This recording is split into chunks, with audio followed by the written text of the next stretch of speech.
Hi all. അപ്പോൾ നമുക്ക് HSST commerce അതുപോലെ തന്നെ UGC നെറ്റ് കൊമേഴ്സിലൊക്കെ മാനേജ്മെന്റിനകത്ത് ഇമ്പോർട്ടൻസ് ഉള്ള ഒരു ടോപ്പിക്കാണ് നമ്മുടെ മോട്ടിവേഷൻ. അപ്പോൾ നമ്മൾ മാനേജ്മെന്റിനകത്ത് ഒരുപാട് തിയറീസ് പഠിക്കും അല്ലേ? മോട്ടിവേഷനും ലീഡർഷിപ്പും ഒക്കെ പഠിക്കുന്ന സമയത്ത് മോട്ടിവേഷൻ തിയറീസ് ഉണ്ട്, അതുപോലെ തന്നെ ലീഡർഷിപ്പ് തിയറീസ് ഉണ്ട്. അങ്ങനെ കുറച്ചധികം തിയറീസും മറ്റും നമ്മൾ പഠിക്കാറുണ്ട്. അപ്പോൾ നമുക്ക് ഈ ഒരു മോട്ടിവേഷൻ തിയറീസ് അല്ലെങ്കിൽ മോട്ടിവേഷൻ തിയറീസും വളരെ ഇമ്പോർട്ടൻ്റ് ആണ്. എക്സാം പോയിന്റ് ഓഫ് വ്യൂവിൽ നമുക്ക് പഠിച്ചു വെക്കേണ്ടതാണ് ഈ ഒരു തിയറീസ് ഓഫ് മോട്ടിവേഷൻ. കുറച്ചേറെ തിയറീസ് വരുന്നുണ്ട്. ഓരോ തിയറീസും എന്താണ് പറയുന്നതെന്ന് പ്രോപ്പറായിട്ട് പഠിച്ചു വെച്ചിരിക്കണം. കാരണം ഈ തിയറീസ് വെച്ചിട്ട് മാച്ച് ദ ഫോളോയിങ്ങിലും അതുപോലെ തന്നെ സ്റ്റേറ്റ്മെന്റ് ക്വസ്റ്റ്യൻസിലും ഒക്കെ ഒരുപാട് നമ്മുടെ തിയറീസ് ഓഫ് മോട്ടിവേഷനിൽ നിന്ന് ക്വസ്റ്റ്യൻസ് വരുന്നതാണ്. നമ്മുടെ മോട്ടിവേഷൻ എന്താണെന്ന് എല്ലാവർക്കും അറിയാമായിരിക്കുമല്ലോ അല്ലേ? മോട്ടിവേഷൻ. അപ്പോൾ ഒരു മോട്ടിവേറ്റഡ് ആയിട്ട് ആളുകളെ നമ്മൾ എപ്പോഴും എന്ത് ചെയ്യണം? മോട്ടിവേറ്റ് ചെയ്യണം അല്ലേ? നമ്മുടെ ഒരു ബിസിനസ്സിലാണെങ്കിൽ ആ ഒരു ബിസിനസ്സിൽ വർക്ക് ചെയ്യുന്ന എംപ്ലോയീസിനെ നമ്മൾ പ്രോപ്പറായിട്ട് മോട്ടിവേറ്റ് ചെയ്താൽ മാത്രമേ അവർ ആ ഒരു ബിസിനസ്സിൽ എപ്പോഴും അത്രയും കാര്യമായിട്ട് അല്ലെങ്കിൽ നമ്മുടെ ആ ഒരു പ്രോഫിറ്റ് അല്ലെങ്കിൽ ബിസിനസ്സിന്റെ ഗോൾ അച്ചീവ് ചെയ്യുന്നതിലേക്ക് അവർ വർക്ക് ചെയ്യുള്ളൂ. അപ്പോൾ ഒട്ടും മോട്ടിവേറ്റഡ് അല്ലാത്ത എംപ്ലോയീസ് ആണെങ്കിൽ അവിടെ എംപ്ലോയി ടേൺ ഓവറും ആബ്സെന്റിസവും ഒക്കെ വരാനുള്ള ചാൻസ് ഉണ്ട്. എംപ്ലോയീസിന് നമ്മൾ പ്രോപ്പർ ആയിട്ടുള്ള മോട്ടിവേഷൻസ് പ്രൊവൈഡ് ചെയ്യണം. മോട്ടിവേഷൻ തന്നെ രണ്ട് രീതിയിൽ വരാം. പോസിറ്റീവ് മോട്ടിവേഷനും വരും, നെഗറ്റീവ് മോട്ടിവേഷനും വരാം അല്ലേ? പോസിറ്റീവായിട്ട് നമ്മൾ എങ്ങനെയാണ് മോട്ടിവേറ്റ് ചെയ്യുക? അവർക്ക് എന്തെങ്കിലും റിവാർഡുകൾ കൊടുക്കും, അല്ലെങ്കിൽ അവർക്ക് ബെറ്റർ പൊസിഷൻസ് കൊടുത്തിട്ടോ അല്ലെങ്കിൽ എന്തെങ്കിലും ടാർഗറ്റ് അച്ചീവ് ചെയ്യുന്നതിന് അവർക്ക് എക്സ്ട്രാ പേയ്മെന്റുകളോ അങ്ങനെ മോണിറ്ററി ആയിട്ടും നോൺ മോണിറ്ററി ആയിട്ടും ഒക്കെ റിവാർഡുകൾ കൊടുത്തുകൊണ്ട് അവരെ മോട്ടിവേറ്റ് ചെയ്ത് നമ്മുടെ ആ ഒരു ഗോളിലേക്ക് എത്തിക്കാം. ഇനി നെഗറ്റീവായിട്ട് നമ്മൾ എങ്ങനെയാണ് മോട്ടിവേറ്റ് ചെയ്യുന്നത്? നെഗറ്റീവ് മോട്ടിവേഷൻ എന്ന് പറയുമ്പോൾ അവിടെ എന്തെങ്കിലും പണിഷ്മെന്റുകളും അല്ലെങ്കിൽ ബിസിനസ്സിൽ നിന്നും ഈ ഒരു ഗോൾ അച്ചീവ് ചെയ്തില്ലെങ്കിൽ അവരെ ഫയർ ചെയ്യും, അല്ലെങ്കിൽ അവരുടെ സാലറി കുറയ്ക്കും, അതിൽ എന്തെങ്കിലും കട്ട് ചെയ്യും എന്നൊക്കെ പറഞ്ഞിട്ട് അങ്ങനെ അവരെ നെഗറ്റീവ്ലി ഇൻസ്പയർ ചെയ്തിട്ടും ആ ഒരു ഗോളിലേക്ക് എത്തിക്കാനായിട്ട് പറ്റും. നമുക്കിനി തിയറീസ് ഓഫ് മോട്ടിവേഷൻ ഏതൊക്കെയാണെന്ന് നോക്കാം. വളരെ ഇമ്പോർട്ടൻ്റ് ആണ്. തിയറീസ് ഓഫ് മോട്ടിവേഷനിൽ ഏറ്റവും ബേസിക് ആയിട്ടും ഏറ്റവും ഫസ്റ്റ് വരുന്ന തിയറിയാണ് Maslow's need hierarchy theory. Abraham മാസ്ലോയുടെ നീഡ് ഹൈറാർക്കി തിയറി വളരെ ഇമ്പോർട്ടൻ്റ് ആണ്. അത് പൊതുവെ എല്ലാവർക്കും അറിയാവുന്ന ഒരു തിയറിയാണ് അല്ലേ? എബ്രഹാം മാസ്ലോയുടെ നീഡ് ഹൈറാർക്കി തിയറി. ഈ ഒരു തിയറിയിൽ നമ്മൾക്ക് കുറച്ച് നീഡ്സിനെ പറ്റിയിട്ടാണ് അല്ലേ മാസ്ലോ പറയുന്നത്. അപ്പോൾ ഒരു ഇൻഡിവിജ്വല് മോട്ടിവേറ്റഡ് ആകുന്നത് എപ്പോഴാണ്? അവർക്കൊരു ഹൈറാർക്കി പോലെ കുറച്ച് നീഡുകളുണ്ട്. അപ്പോൾ ഓരോ നീഡും സാറ്റിസ്ഫൈ ചെയ്ത് കഴിഞ്ഞാൽ അടുത്ത ഹൈ ലെവൽ നീഡിലേക്ക് അവർ പോകുള്ളൂ. അപ്പോൾ ഓരോ ബേസിക് നീഡുകളും സാറ്റിസ്ഫൈ ചെയ്ത് കഴിഞ്ഞാൽ മാത്രമേ അതിൻ്റെ ഹൈ ലെവൽ നീഡിലേക്ക് പോകുള്ളൂ. അങ്ങനെ ഓരോ നീഡ് സാറ്റിസ്ഫൈ ചെയ്ത് പോകുമ്പോഴാണ് അവർ ഏറ്റവും ടോപ്പിലുള്ള നീഡും കൂടി സാറ്റിസ്ഫൈഡ് ആകുമ്പോഴാണ് ഒരു എംപ്ലോയി കംപ്ലീറ്റ്ലി മോട്ടിവേറ്റഡ് ആയി അല്ലെങ്കിൽ സാറ്റിസ്ഫൈഡ് ആയി എന്ന് പറയാൻ പറ്റുക. മാസ്ലോയുടെ നീഡ് ഹൈറാർക്കി തിയറിയിൽ ഒരു 5 നീഡുകളെ പറ്റിയിട്ടാണ് പറയുന്നത്. ഏതൊക്കെയാണ്? Physiological needs, safety needs, love and belongingness അല്ലെങ്കിൽ നമുക്ക് സോഷ്യൽ നീഡ്സ് എന്നൊക്കെ വേണമെങ്കിൽ പറയാം. Then esteem needs and self actualization needs. അപ്പോൾ ഈ ഒരു നീഡ്സിൽ ഫിസിയോളജിക്കൽ ആൻഡ് സേഫ്റ്റി നീഡ്സിനെ നമുക്ക് ബേസിക് നീഡായിട്ട് കണക്കാക്കാം. ഒരു മനുഷ്യന്റെ ഏറ്റവും ബേസിക് ആയിട്ടുള്ള നീഡുകളാണ് ഫിസിയോളജിക്കൽ നീഡും സേഫ്റ്റി നീഡുകളും. ദെൻ ബിലോങ്ങിങ്നെസ് ആൻഡ് ലവ് അതുപോലെ തന്നെ എസ്റ്റീം നീഡ്, ഇത് രണ്ടിനെയും സൈക്കോളജിക്കൽ നീഡായിട്ട് നമുക്ക് കണക്കാക്കാം. ദെൻ ഏറ്റവും ടോപ്പിലുള്ള സെൽഫ് ആക്ച്വലൈസേഷനെ സെൽഫ് ഫുൾഫിൽമെന്റ് നീഡായിട്ടും പറയാം. അപ്പോൾ ഇങ്ങനൊരു കാറ്റഗറൈസേഷനിലാണ് നമ്മുടെ ഒരു നീഡ് ഹൈറാർക്കി പോകുന്നത്. ഈ ഒരു നീഡ് ഹൈറാർക്കിയിൽ ഏറ്റവും ബേസിൽ വരുന്ന ഫിസിയോളജിക്കൽ നീഡിൽ വരുന്നത് എന്താണ്? ഒരു പേഴ്സൺ ഏറ്റവും അത്യാവശ്യമായിട്ട് ജീവിക്കാൻ വേണ്ട കാര്യങ്ങളാണ്. ഫുഡ്, ഷെൽട്ടർ, ക്ലോത്തിങ്, ഇതൊക്കെയാണ് നമ്മുടെ ഫിസിയോളജിക്കൽ നീഡ്സിൽ വരുന്നത്. അപ്പോൾ ഈ ഒരു food, water, warmth, rest, clothing ഇതെല്ലാം നമ്മുടെ ഫിസിയോളജിക്കൽ നീഡ്സിൽ വരും. ഈ ഒരു ഫിസിയോളജിക്കൽ നീഡുകൾ ഫുൾഫിൽ ചെയ്യുന്നുണ്ടെങ്കിൽ നെക്സ്റ്റ് അവർ നോക്കുന്നത് അടുത്ത ഹയർ ലെവൽ നീഡ്, അതായത് അതിന്റെ തൊട്ട് മുകളിൽ ഏതാണ്? സേഫ്റ്റി നീഡാണ് അല്ലേ? നെക്സ്റ്റ് നോക്കുന്നത് സേഫ്റ്റി ആണ്. ഒരു ഓർഗനൈസേഷനിലെ എംപ്ലോയീസിനാണെങ്കിൽ അവരുടെ സേഫ്റ്റി പ്രോപ്പറായിട്ട് ഓർഗനൈസേഷൻ പ്രൊവൈഡ് ചെയ്യേണ്ടതായിട്ടുണ്ട് അല്ലേ? അവിടെ ജോബ് സെക്യൂരിറ്റിയും അതുപോലെ തന്നെ സേഫ് വർക്കിംഗ് കണ്ടീഷൻസും എല്ലാം നമ്മുടെ സേഫ്റ്റി നീഡ്സിൽ വരുന്നതാണ്. ഈ ഒരു ഫിസിയോളജിക്കൽ നീഡും സേഫ്റ്റി നീഡും ഫുൾഫിൽ ചെയ്താൽ അവരുടെ ബേസിക് നീഡ് ഫുൾഫിൽ ആയി എന്ന് നമുക്ക് പറയാം. ദെൻ സേഫ്റ്റി കഴിഞ്ഞ് അവരുടെ നെക്സ്റ്റ് ഹയർ ലെവൽ നീഡ് എന്താണ്? Belongingness and love needs. Belongingness and love, അതായത് ഒരു ഇന്റർപേഴ്സണൽ റിലേഷൻഷിപ്പ്, ഒരു സോഷ്യൽ നീഡ്സിൽ നമുക്ക് വരുന്നതാണ് അല്ലേ. ഇന്റിമേറ്റ് റിലേഷൻഷിപ്പ്, ഫ്രണ്ട്സ്, ഇതെല്ലാം നമ്മുടെ ബിലോങ്ങിങ്നെസ് ആൻഡ് ലവ് നീഡ്സിൽ വരുന്നതാണ്. ദെൻ ആ ഒരു നീഡ് സാറ്റിസ്ഫൈ ചെയ്താൽ നെക്സ്റ്റ് ഹയർ ലെവൽ നീഡാണ് എസ്റ്റീം നീഡ്. എസ്റ്റീം നീഡ് എന്ന് പറഞ്ഞാൽ നമ്മളുടെ ഒരു പ്രസ്റ്റീജും അതുപോലെ തന്നെ അക്കംപ്ലിഷ്മെന്റ്, അല്ലെങ്കിൽ നമ്മളൊരു കാര്യം അച്ചീവ് ചെയ്ത് അല്ലെങ്കിൽ നമ്മളൊരു പൊസിഷനിലേക്ക് എത്തി, അതിൻ്റെ ഒരു പ്രസ്റ്റീജ് ഒക്കെ നമ്മുടെ എസ്റ്റീം, നമ്മുടെ സെൽഫ് എസ്റ്റീം ഇൻക്രീസ് ചെയ്യുന്ന തരത്തിലുള്ള നീഡുകളാണ് നമ്മുടെ എസ്റ്റീം നീഡ്സിൽ വരുന്നത്. So belongingness and love, esteem needs, ഇത് രണ്ടും കൂടി ഫുൾഫിൽ ചെയ്താൽ നമ്മുടെ സൈക്കോളജിക്കൽ നീഡുകളും ഫുൾഫിൽ ആയി എന്ന് പറയാം. ദെൻ ഇതിൻ്റെയൊക്കെ ഏറ്റവും ഹയർ ലെവൽ നീഡിൽ വരുന്നതാണ് സെൽഫ് ആക്ച്വലൈസേഷൻ നീഡ്. എന്താണ് സെൽഫ് ആക്ച്വലൈസേഷൻ നീഡ്? നമ്മളെ കൊണ്ട് പറ്റുന്നതിൻ്റെ മാക്സിമം പൊസിഷനിൽ നമ്മൾ എത്തി, അല്ലെങ്കിൽ സെൽഫ് ഫുൾഫിൽമെന്റ്, നമ്മൾ കംപ്ലീറ്റ് ആയി എന്നൊരു തോന്നൽ വരും അല്ലേ. So achieving one's full potential including creative activities, അതായത് ഒരാളുടെ ഫുൾ പൊട്ടൻഷ്യലിൽ എത്തിക്കഴിഞ്ഞാൽ അവർ ആ ഒരു സെൽഫ് ഫുൾഫിൽമെന്റിലേക്ക് എത്തും. സോ അതാണ് നമ്മുടെ സെൽഫ് ഫുൾഫിൽമെന്റ് നീഡ്സിൽ വരുന്നത്. സോ ഈ ഒരു ഇത്രയും കാറ്റഗറീസിൽ ഓരോ നീഡുകളും ഫുൾഫിൽ ചെയ്ത് നെക്സ്റ്റ് ഹൈ ലെവൽ നീഡിലേക്ക് പോകും. ഇങ്ങനെ നമ്മൾ ഈ ഒരു ബോട്ടം ടു ടോപ്പ് നമ്മൾ ഈ ഒരു നീഡുകളെ അച്ചീവ് ചെയ്ത് പോകുന്നതാണ് നമ്മളുടെ എബ്രഹാം മാസ്ലോയുടെ നീഡ് ഹൈറാർക്കി തിയറിയിൽ പറയുന്നത്. സോ ഇവിടെ ഈ ഒരു തിയറി, നീഡ് ഹൈറാർക്കി തിയറി പറയുന്നത് ഓരോ നീഡുകളും നമ്മൾ സാറ്റിസ്ഫൈ ചെയ്ത് പോകണം. ഇത്രയും നീഡുകളും നമ്മൾ ഒരു എംപ്ലോയിയെ സംബന്ധിച്ച് ഇത്രയും നീഡുകളും സാറ്റിസ്ഫൈ ചെയ്താൽ ആ എംപ്ലോയി മോട്ടിവേറ്റഡ് ആകും എന്നാണ് എബ്രഹാം മാസ്ലോ പറയുന്നത്. So Maslow's need hierarchy theory നിങ്ങൾക്ക് ക്ലിയർ ആയി കാണും. സോ നമുക്ക് next motivation, theory of motivation നോക്കാം. നെക്സ്റ്റ് തിയറിയാണ് Herzberg motivation and hygiene theory, അല്ലെങ്കിൽ 2 ഫാക്ടർ തിയറി എന്ന് പറയും. ഹെർസ്ബർഗിന്റെ മോട്ടിവേഷൻ ആൻഡ് ഹൈജീൻ തിയറി എന്ന് വേണമെങ്കിൽ പറയാം, അല്ലെങ്കിൽ നമ്മൾക്ക് അതിനെ 2 ഫാക്ടർ തിയറി എന്നും പറയാം. So Herzberg motivation hygiene theory argues that 2 factors, അതായത് motivation and hygiene factors can cause either employee satisfaction or dissatisfaction. ഹെർസ്ബർഗിന്റെ ഈ ഒരു 2 ഫാക്ടർ തിയറിയിൽ 2 ഫാക്ടേഴ്സിനെ പറ്റിയിട്ടാണ് പറയുന്നത്. അതായത് ഹൈജീൻ ഫാക്ടേഴ്സും മോട്ടിവേഷൻ ഫാക്ടേഴ്സും ഉണ്ട് അല്ലെ. ഹൈജീൻ ഫാക്ടേഴ്സും മോട്ടിവേറ്റേഴ്സും, ഇങ്ങനെ 2 ഫാക്ടേഴ്സ് ഉണ്ട്. ഈ ഹൈജീൻ ഫാക്ടേഴ്സും മോട്ടിവേഷൻ ഫാക്ടേഴ്സും ഒന്നെങ്കിൽ എംപ്ലോയി സാറ്റിസ്ഫാക്ഷനിലേക്ക് നയിക്കും, അല്ലെങ്കിൽ ഡിസാറ്റിസ്ഫാക്ഷനിലേക്ക് നയിക്കും. ഇതാണ് നമ്മുടെ ഹെർസ്ബർഗ് 2 ഫാക്ടർ തിയറിയിൽ പറയുന്നത്. സോ നമുക്ക് 2 ഫാക്ടേഴ്സിനെ നോക്കാം, ഹൈജീൻ ഫാക്ടേഴ്സും മോട്ടിവേറ്റേഴ്സും. Hygiene factors protect the performance and productivity of employees but not stimulate growth in them. Hygiene ഫാക്ടേഴ്സിന്റെ പ്രത്യേകത എന്താ? എംപ്ലോയീസിനെ അവരുടെ പെർഫോമൻസും പ്രൊഡക്ടിവിറ്റിയും ഒക്കെ ബൂസ്റ്റ് ചെയ്യും, അല്ലെങ്കിൽ ആ പെർഫോമൻസും പ്രൊഡക്ടിവിറ്റിയും ഒക്കെ പ്രൊട്ടക്ട് ചെയ്യുന്നുണ്ട്. പക്ഷെ ഒരു ഗ്രോത്ത് സ്റ്റിമുലേറ്റ് ചെയ്യുന്നില്ല, അല്ലെങ്കിൽ എംപ്ലോയീസിനെ മോട്ടിവേറ്റ് ചെയ്യുന്നില്ല. ഹൈജീൻ ഫാക്ടേഴ്സിന്റെ പ്രത്യേകത എംപ്ലോയീസിനെ ഇത് മോട്ടിവേറ്റ് ചെയ്യുന്നില്ല. പക്ഷേ ഈ ഒരു ഫാക്ടേഴ്സ് ഇല്ലെങ്കിലോ അത് ഡിസാറ്റിസ്ഫാക്ഷനിലേക്കും പോകും, എംപ്ലോയീസ് ഡിസാറ്റിസ്ഫൈഡ് ആയി പോകും. ഇപ്പൊ ഈ ഒരു ഫാക്ടേഴ്സ് ഉണ്ടെങ്കിൽ അവർ വലിയ മോട്ടിവേറ്റഡ് ഒന്നും ആകില്ല, പക്ഷേ ഈ ഫാക്ടേഴ്സ് ഇല്ലെങ്കിൽ അവർ ഡിസാറ്റിസ്ഫൈഡ് ആകും. അതാണ് നമ്മുടെ hygiene factors. So as a result these are also known as dissatisfiers. Hygiene ഫാക്ടേഴ്സിന് മറ്റൊരു പേരും കൂടി പറയും, ഡിസാറ്റിസ്ഫയേഴ്സ് എന്ന് പറയും. എന്തുകൊണ്ടാണ് ഹൈജീൻ ഫാക്ടേഴ്സിനെ നമ്മൾ ഡിസാറ്റിസ്ഫയേഴ്സ് എന്ന് പറയുന്നത്? ഈ ഒരു ഹൈജീൻ ഫാക്ടേഴ്സ് മോട്ടിവേറ്റ് ചെയ്യുന്നില്ല എംപ്ലോയീസിനെ, പക്ഷേ ഈ ഫാക്ടേഴ്സ് ഇല്ലെങ്കിൽ എംപ്ലോയീസ് ഡിസാറ്റിസ്ഫൈഡ് ആയി പോകും. അതുകൊണ്ടാണ് ഇതിനെ ഡിസാറ്റിസ്ഫയേഴ്സ് എന്ന് പറയുന്നത്. So if these factors go absent in the organisation then it can give rise to dissatisfaction and sustain a zero level of motivation. ഈ ഫാക്ടേഴ്സ് ഇല്ലെങ്കിൽ എംപ്ലോയീസ് എല്ലാം ഡിസാറ്റിസ്ഫൈഡ് ആകും. എന്നാൽ ഇത് ഉണ്ടെന്നും പറഞ്ഞ് അവർ കംപ്ലീറ്റ് ആയിട്ട് മോട്ടിവേറ്റഡ് ആകില്ല, പക്ഷെ ഇതില്ലെങ്കിൽ അവർ ഡിസാറ്റിസ്ഫൈഡ് ആകും. അതാണ് നമ്മുടെ ഹൈജീൻ ഫാക്ടേഴ്സ് എന്ന് പറയുന്നത്. ഇനി രണ്ടാമത്തെ ഫാക്ടേഴ്സ് ആണ് മോട്ടിവേഷണൽ ഫാക്ടേഴ്സ് അല്ലെങ്കിൽ മോട്ടിവേറ്റേഴ്സ്.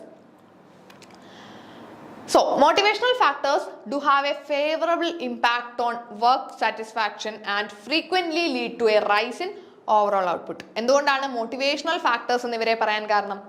ഈ ഫാക്ടേഴ്സ് ആണ് അവരിൽ മോട്ടിവേഷൻ ബൂസ്റ്റ് ചെയ്യുന്ന ഫാക്ടേഴ്സ്. അതായത് മോട്ടിവേഷൻ ഉണ്ടാക്കുന്നത് ഈ ഒരു മോട്ടിവേറ്റേഴ്സ് ആണ്. ഇപ്പോൾ ഹൈജീൻ ഫാക്ടേഴ്സ് നമ്മൾ പറഞ്ഞു അത് മോട്ടിവേഷൻ ഒന്നും കൊടുക്കുന്നില്ല, പക്ഷേ മോട്ടിവേഷണൽ ഫാക്ടേഴ്സ് ആണ് എംപ്ലോയീസിനെ മോട്ടിവേറ്റഡ് ആക്കുന്ന factors. So Therefore, these factors result in a favorable effect on effectiveness, production, satisfaction and motivation. ഈ ഒരു മോട്ടിവേഷൻ ഫാക്ടേഴ്സ് ആണ് കംപ്ലീറ്റ് ആയിട്ട് എംപ്ലോയീസിനെ മോട്ടിവേറ്റ് ചെയ്യുന്നതും അവരെ സാറ്റിസ്ഫൈഡ് ആക്കുന്നതുമൊക്കെ ഈ ഒരു ഫാക്ടേഴ്സ് ആണ്. സോ ഹൈജീൻ ഫാക്ടേഴ്സ് എന്ന് പറഞ്ഞാൽ അവർ മോട്ടിവേറ്റ് ചെയ്യുന്നില്ല, പക്ഷേ ആ ഫാക്ടേഴ്സ് ഇല്ലെങ്കിൽ എംപ്ലോയീസ് കംപ്ലീറ്റ്ലി ഡിസാറ്റിസ്ഫൈഡ് ആകും. അതാണ് ഹൈജീൻ ഫാക്ടേഴ്സ്.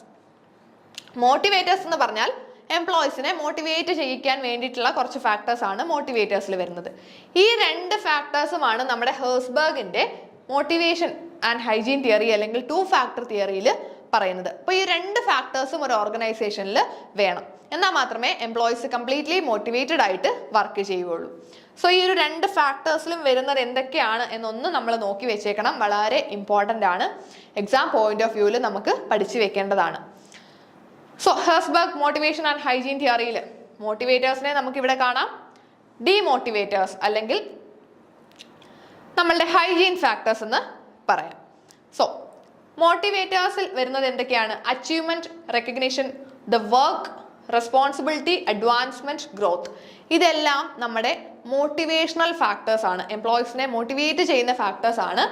അച്ചീവ്മെന്റ്, റെക്കഗ്നിഷൻ, അതുപോലെ തന്നെ വർക്ക് ഇറ്റ് സെൽഫ്. അത് നിങ്ങൾക്ക് തിരിഞ്ഞു പോകരുത്, നമ്മുടെ വർക്ക്, നമ്മൾ ചെയ്യുന്ന ആ ഒരു വർക്കും നമ്മുടെ മോട്ടിവേഷണൽ ഫാക്ടേഴ്സ് ആണ്.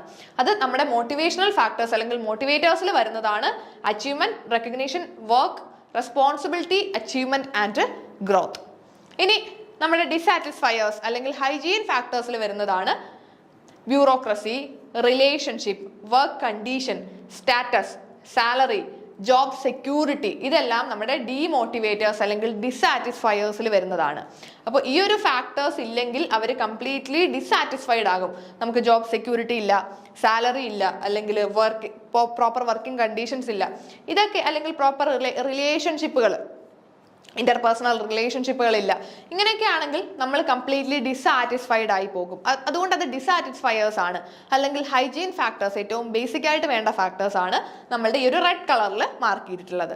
ഇനി മുകളിൽ പറഞ്ഞിരിക്കുന്ന മോട്ടിവേറ്റേഴ്സ് എന്ന് പറഞ്ഞാൽ നമ്മളെ ഒന്നും കൂടി മോട്ടിവേറ്റ് ചെയ്യുന്ന ഫാക്ടേഴ്സ്, അതായത് നമ്മുടെ പെർഫോമൻസും സാറ്റിസ്ഫാക്ഷനും ഒക്കെ ഒന്നും കൂടി ഇൻക്രീസ് ചെയ്യുന്ന ഫാക്ടേഴ്സ് ആണ് ഈ മോട്ടിവേറ്റേഴ്സ്. അതായത് നമ്മളുടെ അച്ചീവ്മെന്റ്, റെക്കഗ്നിഷൻ, ചെയ്യുന്ന work it self, responsibilities, advancement, growth, ഇതെല്ലാം മോട്ടിവേറ്റേഴ്സ് ആണ്. സോ ഏതൊക്കെയാണ് ഹൈജീൻ ഫാക്ടേഴ്സ്, ഏതൊക്കെയാണ് മോട്ടിവേഷൻ ഫാക്ടേഴ്സ് എന്ന് പ്രോപ്പർ ആയിട്ട് പഠിച്ചു വെക്കുക. നമ്മുടെ ഈ ഒരു താഴെ ഡീമോട്ടിവേറ്റേഴ്സ് എന്ന് പറയുന്നത് തന്നെയാണ് ഡിസാറ്റിസ്ഫയേഴ്സ് അല്ലെങ്കിൽ ഹൈജീൻ ഫാക്ടേഴ്സ്. മുകളിൽ പറഞ്ഞിട്ടുള്ളതാണ് മോട്ടിവേറ്റേഴ്സ്. ഈ രണ്ട് ഫാക്ടേഴ്സും, അതായത് നമ്മളുടെ ഹൈജീൻ ഫാക്ടേഴ്സും മോട്ടിവേഷണൽ ഫാക്ടേഴ്സും രണ്ടും ഓർഗനൈസേഷനിൽ വേണം, എന്നാൽ മാത്രമേ എംപ്ലോയീസിന് പ്രോപ്പർ മോട്ടിവേഷൻ കിട്ടുള്ളൂ എന്നാണ് നമ്മളുടെ ഈ ഒരു Herzberg motivation and hygiene theory അല്ലെങ്കിൽ 2 ഫാക്ടർ തിയറിയിൽ പറയുന്നത്. സോ ഇതാണ് നമ്മളുടെ second theory, Herzberg motivation and hygiene theory. ഈ ഒരു തിയറിയും നിങ്ങൾക്ക് ക്ലിയർ ആയി എന്ന് വിശ്വസിക്കുന്നു. നമ്മൾക്ക് നെക്സ്റ്റ് തിയറി നോക്കാം. നെക്സ്റ്റ് വൺ ആണ് McClelland's 3 need theory. McClelland's need theory അല്ലെങ്കിൽ 3 നീഡ് തിയറി എന്ന് നമുക്ക് പറയാം. So it is also called 3 need theory. ഇവിടെ 3 നീഡുകളാണ് പറയുന്നത്. ഒരു എംപ്ലോയി മോട്ടിവേറ്റഡ് ആകണമെങ്കിൽ അവരുടെ 3 നീഡുകൾ ഫുൾഫിൽ ചെയ്യണമെന്നാണ് ഈ ഒരു തിയറിയിൽ പറയുന്നത്. 3 നീഡ് ഏതൊക്കെയാണ്? Need for power, need for affiliation, need for achievement. ഇങ്ങനെ 3 നീഡുകളെ പറ്റിയിട്ടാണ് പറയുന്നത്. സോ ഫസ്റ്റ് വൺ ആണ് need for power. Need for പവറിൽ പറയുന്നത് high power, great concern for existing influence and control. എംപ്ലോയിക്ക് പവർ, ഓർഗനൈസേഷനിൽ അവർക്കൊരു പവർ വേണം അല്ലേ, പ്രോപ്പർ ആയിട്ടുള്ള അല്ലെങ്കിൽ ഒരു ഹൈ പവർ എന്ന് പറഞ്ഞാൽ ആ ഒരു ബിസിനസ്സിൽ അവർക്ക് കുറച്ചും കൂടി ഒരു ഇൻഫ്ലുവൻസ് കാണും. ആ ഒരു ബിസിനസ്സിന്റെ ഗോളുകൾ അച്ചീവ് ചെയ്യുന്നതിലും മറ്റും അവർക്ക് കുറച്ചും കൂടി ഒരു ഇൻട്രസ്റ്റ് കാണും. Then need for affiliation. Need for അഫിലിയേഷനിൽ പറയുന്നത് എന്താണ്?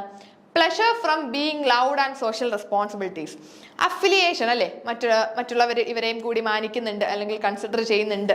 സോ ഈ ഒരു തരത്തിലൊരു പ്ലഷർ, അങ്ങനെ കിട്ടുന്ന ഒരു പ്ലഷറാണ് നമ്മുടെ നീഡ് ഫോർ അഫിലിയേഷനിൽ വരുന്നത്. Then need for achievement. അച്ചീവ്മെന്റിൽ പറയുന്നത് ഇന്റൻസ് ഡിസയർ ടു അച്ചീവ്. നമ്മൾക്ക് ഓരോ നീഡുകളുണ്ട് അല്ലേ, ഒരു കാര്യം അച്ചീവ് ചെയ്യണം അല്ലെങ്കിൽ ആ ഒരു പൊസിഷനിൽ എത്തണം, അങ്ങനെ കുറച്ച് നീഡുകളുണ്ട്. അതൊക്കെ നമ്മുടെ അച്ചീവ്മെന്റ് നീഡ്സിൽ വരുന്നതാണ്. സോ ഈ ഒരു 3 നീഡുകൾ, അതായത് need for power, affiliation and achievement, ഈ 3 നീഡുകളും ഫുൾഫിൽ ചെയ്താലാണ് ഒരു എംപ്ലോയി മോട്ടിവേറ്റഡ് ആകുക എന്നാണ് നമ്മളുടെ മക്ലെലൻസ് 3 നീഡ് തിയറിയിൽ പറയുന്നത്. സോ അവിടെ ഈ ഒരു 3 നീഡുകളാണ് നമ്മളുടെ നീഡ് ഫോർ പവർ. ഒരു എംപ്ലോയിക്ക് പവർ, അതായത് ഒരു അതോറിറ്റി വേണം അല്ലേ, അവർ ചെയ്യുന്ന ജോലിയിൽ അവർക്കൊരു പവർ വേണം, അത് കംപ്ലീറ്റ് ആയിട്ട് അല്ലെങ്കിൽ കുറച്ചൊരു ഇൻഡിവിജ്വൽ ആയിട്ട് അവർക്കത് ചെയ്യാനും മറ്റും ഒരു ഫ്രീഡം അല്ലെങ്കിൽ ഒരു പവർ അവർക്ക് വേണം. അതുപോലെ തന്നെ അച്ചീവ്മെന്റ്, ഒരു കാര്യം അച്ചീവ് ചെയ്യുന്നതും, അതുപോലെ നീഡ് ഫോർ അഫിലിയേഷൻ, മറ്റുള്ളവരുമായിട്ടൊരു റിലേഷൻഷിപ്പ് കീപ്പ് ചെയ്യും. അങ്ങനെ ഈ ഒരു 3 നീഡുകളും സാറ്റിസ്ഫൈ ചെയ്താലാണ് ഒരു എംപ്ലോയി കംപ്ലീറ്റ്ലി സാറ്റിസ്ഫൈഡ് ആകുക എന്നാണ് നമ്മുടെ ഈ ഒരു മക്ലെലൻസ് 3 നീഡ് തിയറി അല്ലെങ്കിൽ അച്ചീവ്മെന്റ് മോട്ടിവേഷൻ തിയറി. ഈ 2 പേരുകളുണ്ട്. മക്ലെലൻസ് 3 നീഡ് തിയറി എന്നും പറയാം, അല്ലെങ്കിൽ അച്ചീവ്മെന്റ് മോട്ടിവേഷൻ തിയറി എന്നും പറയാം.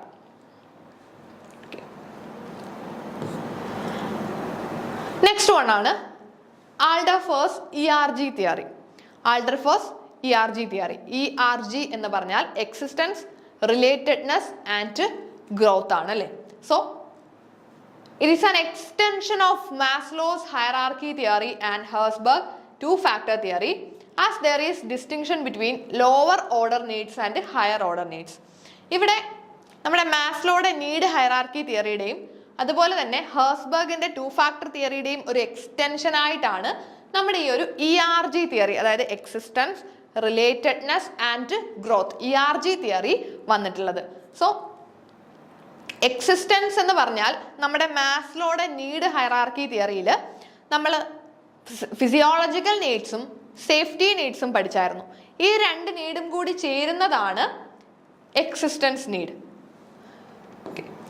ദെൻ റിലേറ്റഡ്നെസ് എന്ന് പറയുമ്പോൾ അവിടെ സോഷ്യൽ നീഡും ഹാഫ് സെൽഫ് എസ്റ്റീം. നമ്മൾ മാസ്ലോയുടെ നീഡ് ഹൈറാർക്കി നിങ്ങളൊന്ന് മനസ്സിലോർത്താൽ മതി. നമ്മളുടെ ഈ ഏറ്റവും താഴെയുള്ള 2 നീഡ് കഴിഞ്ഞാൽ മൂന്നാമത് വരുന്നത് നമ്മുടെ സോഷ്യൽ നീഡാണ്. സോഷ്യൽ നീഡും അതിൻ്റെ മുകളിൽ വരുന്ന സെൽഫ് എസ്റ്റീമിന്റെ ഹാഫ് സെൽഫ് എസ്റ്റീം നീഡും കൂടി റിലേറ്റഡ്നെസ് നീഡിൽ വരും. ദെൻ ഗ്രോത്തിലാണ് വരുന്നത്. ഗ്രോത്തിൽ വരുന്നത് ഈ ഒരു സെൽഫ് എസ്റ്റീമിന്റെ ബാലൻസ് ഹാഫ് ഉണ്ട്. ഹാഫ് സെൽഫ് എസ്റ്റീം പ്ലസ് നമ്മൾ ഏറ്റവും ടോപ്പിൽ വന്ന സെൽഫ് ആക്ച്വലൈസേഷൻ നീഡ്. ഇത് രണ്ടും കൂടി ചേരുന്നതാണ് ഗ്രോത്ത് നീഡ്സ് എന്ന് പറയുന്നത്. സോ മാസ്ലോയുടെ നീഡ് ഹൈറാർക്കിയെ തന്നെ ഒന്നും കൂടി കാറ്റഗറൈസ് ചെയ്ത് പറഞ്ഞിട്ടുള്ളതാണ് ഈ ഒരു ERG തിയറിയിൽ. So people try to satisfy their most concrete need first, then they move to the abstract needs. അത് നമ്മുടെ മാസ്ലോയും അത് തന്നെയാണ് പറഞ്ഞത്. എപ്പോഴും ഏറ്റവും കോൺക്രീറ്റ് ആയിട്ട് ഏറ്റവും ബേസിൽ വരുന്ന ലോവർ ലെവൽ നീഡുകളാണ് അവർ ആദ്യം ഫുൾഫിൽ ചെയ്യാനായിട്ട് നോക്കുന്നത്. അത് കഴിഞ്ഞ് മാത്രമേ അവർ അതിൻ്റെ നെക്സ്റ്റ് ഹയർ ലെവൽ നീഡിലേക്ക് പോകുള്ളൂ. അങ്ങനെ ഓരോരോ ലെവൽ നീഡുകളും സാറ്റിസ്ഫൈഡ് ആയി പോകുമ്പോഴാണ് അവർ കംപ്ലീറ്റ്ലി മോട്ടിവേറ്റഡ് ആൻഡ് സാറ്റിസ്ഫൈഡ് ആയിട്ട് മാറുന്നത്. സോ ഈ ഒരു ERG തിയറിയിൽ നമ്മൾ മാസ്ലോയുടെ നീഡ് ഹൈറാർക്കി തിയറിയെ തന്നെ ഒന്നും കൂടി 3ആയിട്ട് കാറ്റഗറൈസ് ചെയ്ത് എക്സിസ്റ്റൻസ്, റിലേറ്റഡ്നെസ് ആൻഡ് ഗ്രോത്ത് എന്ന് പറഞ്ഞ 3 ഹെഡുകളിലായിട്ട് മാറ്റിയിട്ടുണ്ട് അല്ലേ.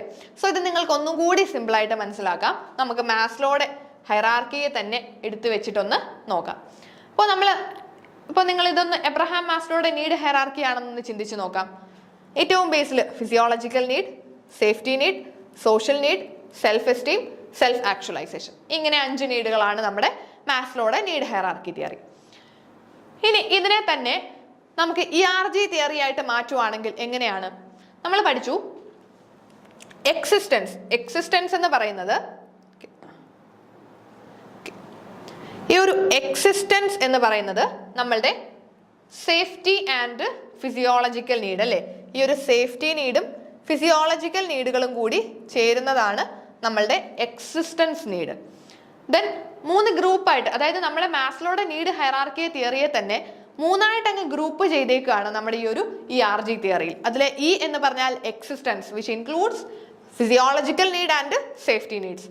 നെക്സ്റ്റ് വൺ നമ്മളുടെ റിലേറ്റഡ്നെസ് നീഡ് ആണ് അല്ലേ. റിലേറ്റഡ്നെസ്സിൽ വരുമ്പോൾ നമ്മളുടെ സോഷ്യൽ നീഡും വരും, അതുപോലെ തന്നെ ഹാഫ് സെൽഫ് എസ്റ്റീമിന്റെ പകുതി അല്ലേ. സെൽഫ് എസ്റ്റീമിന്റെ പകുതിയും അതുപോലെ സോഷ്യൽ നീഡും, ഇത് രണ്ടും കൂടി ചേരുന്നതാണ് നമ്മുടെ റിലേറ്റഡ്നെസ് നീഡ് എന്ന് പറയുന്നത്. റിലേറ്റഡ്നെസ്സിൽ വരുന്നത് social need plus half self esteem. ഇനി ഗ്രോത്തിൽ വരുമ്പോൾ എന്ത് വരും? ഈ ഒരു ബാലൻസ് സെൽഫ് എസ്റ്റീമും അതുപോലെ തന്നെ നമ്മളുടെ കംപ്ലീറ്റ് സെൽഫ് ആക്ച്വലൈസേഷൻ നീഡും വരും അല്ലേ. ഈ 2 കാര്യവും ചേരുന്നതാണ് നമ്മുടെ ഗ്രോത്ത് നീഡ് എന്ന് പറയുന്നത്. സോ സെൽഫ് എസ്റ്റീമിന്റെ ഈ ഒരു ബാലൻസ് പകുതിയും വരും, ഈ ഒരു ഭാഗം അത്രയും കാര്യങ്ങൾ ചേരുന്നതാണ് നമ്മളുടെ ഗ്രോത്ത് നീഡ്സ്. സോ ഈ രീതിയിലാണ് നമ്മുടെ ERG തിയറിയെ കാറ്റഗറൈസ് ചെയ്തിട്ടുള്ളത്. Okay, so ERG theory of motivation clear ആയി എന്ന് വിശ്വസിക്കുന്നു. ആൾഡഫർ ആണ് കൊണ്ടുവന്നിട്ടുള്ളത്. ആൾഡഫേഴ്സ് ERG തിയറി എന്നാണ് പറയുന്നത്. ഓരോ മോട്ടിവേഷൻ തിയറീസ് പഠിക്കുമ്പോൾ അത് പ്രൊപ്പൗണ്ട് ചെയ്ത ആളുകളുടെ പേര് പ്രോപ്പർ ആയിട്ട് പഠിച്ചു വെച്ചിരിക്കണം. ഓക്കെ ഓക്കെ നെക്സ്റ്റ് വൺ ആണ് നമ്മളുടെ Victor Vroom's expectancy theory. Vroom's expectancy എന്ന് പറയും. സോ ഈ ഒരു വ്രൂംസ് എക്സ്പെക്ടൻസി തിയറി കൊണ്ടുവന്നത് വിക്ടർ വ്രൂം.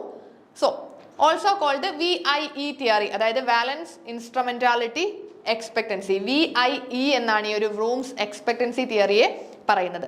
VIE എന്ന് പറഞ്ഞാൽ വാലൻസ്, ഇൻസ്ട്രുമെന്റാലിറ്റി ആൻഡ് എക്സ്പെക്ടൻസി. ഈ മൂന്ന് കാര്യങ്ങളാണ് നമ്മളുടെ വ്രൂംസ് എക്സ്പെക്ടൻസി തിയറിയിൽ വരുന്നത്. So it was put forth by Victor Vroom in 1960s and says a person's expectation directly related to their level of motivation. ഈ ഒരു വ്രൂംസ് എക്സ്പെക്ടൻസിയിൽ പറയുന്നത് ഒരാളുടെ എക്സ്പെക്ടേഷൻസ് അയാളുടെ മോട്ടിവേഷനുമായിട്ട് ഡയറക്ട്ലി റിലേറ്റഡ് ആണ് എന്നാണ് ഈ ഒരു വ്രൂംസ് എക്സ്പെക്ടൻസി തിയറി പറയുന്നത്. So many people believe that if they put in specific amount of effort it will result in A specific reward. ഇപ്പോൾ നമ്മളാണെങ്കിലും അങ്ങനെ ചിന്തിക്കാറുണ്ട്. നമ്മളൊരു എഫേർട്ട് ഒരു കാര്യത്തിൽ ഇട്ടാൽ അതിനൊരു റിവാർഡ് നമുക്ക് കിട്ടും എന്നൊരു എക്സ്പെക്ടേഷൻ നമുക്കുണ്ട് അല്ലേ? ഈ ഒരു എക്സ്പെക്ടേഷൻ തന്നെയാണ് നമ്മുടെ വ്രൂംസ് എക്സ്പെക്ടൻസി തിയറിയിലും പറയുന്നത്. സോ നമുക്ക് ഈ ഒരു VIE തിയറിയെ ഈ ഒരു ഫിഗർ വെച്ച് തന്നെ മനസ്സിലാക്കാം. വ്രൂംസ് എക്സ്പെക്ടൻസിയിൽ എക്സ്പെക്ടൻസി, ഇൻസ്ട്രുമെന്റാലിറ്റി ആൻഡ് വാലൻസ്. അതിൽ എക്സ്പെക്ടൻസി എന്ന് പറയുന്നത് എഫേർട്ടുകളെയാണ്. അവരുടെ എഫേർട്ട്സ് നമുക്ക് എക്സ്പെക്ടൻസിയിൽ പഠിക്കാം. സോ ഒരാളുടെ എഫേർട്ട്, ഇപ്പോൾ നമ്മൾക്കൊരു ചിന്ത വരും അല്ലേ, ഞാനൊരു can I hit my target if I work hard. ഞാൻ ഹാർഡ് വർക്ക് ചെയ്താൽ എൻ്റെ ടാർഗറ്റ് അച്ചീവ് ചെയ്യാൻ പറ്റുമോ, എന്നാൽ ഞാൻ ഹാർഡ് വർക്ക് ചെയ്യാം. അതാണ് നമ്മുടെ എക്സ്പെക്ടൻസി. ദെൻ ഇൻസ്ട്രുമെന്റാലിറ്റി എന്ന് പറഞ്ഞാൽ നമ്മുടെ ആക്ച്വൽ പെർഫോമൻസ് ആണ് ഇൻസ്ട്രുമെന്റാലിറ്റിയിൽ വരുന്നത്. അതായത് will hitting my target lead to reward. ഞാൻ എൻ്റെ ടാർഗറ്റ് ഹിറ്റ് ചെയ്തു, ഇനി എനിക്ക് റിവാർഡുകൾ കിട്ടുമോ? സോ നെക്സ്റ്റ് വൺ ആണ് വാലൻസ്. വാലൻസ് എന്ന് പറഞ്ഞാൽ നമ്മളുടെ ആക്ച്വൽ റിവാർഡുകളാണ്. സോ നമ്മളുടെ ഈ ഒരു നമ്മൾ എഫേർട്ട് ഇട്ടു, അതിനുള്ള പെർഫോമൻസ്, പ്രോപ്പർ പെർഫോമൻസ് നമ്മൾ ഉദ്ദേശിച്ച തരത്തിൽ കിട്ടി.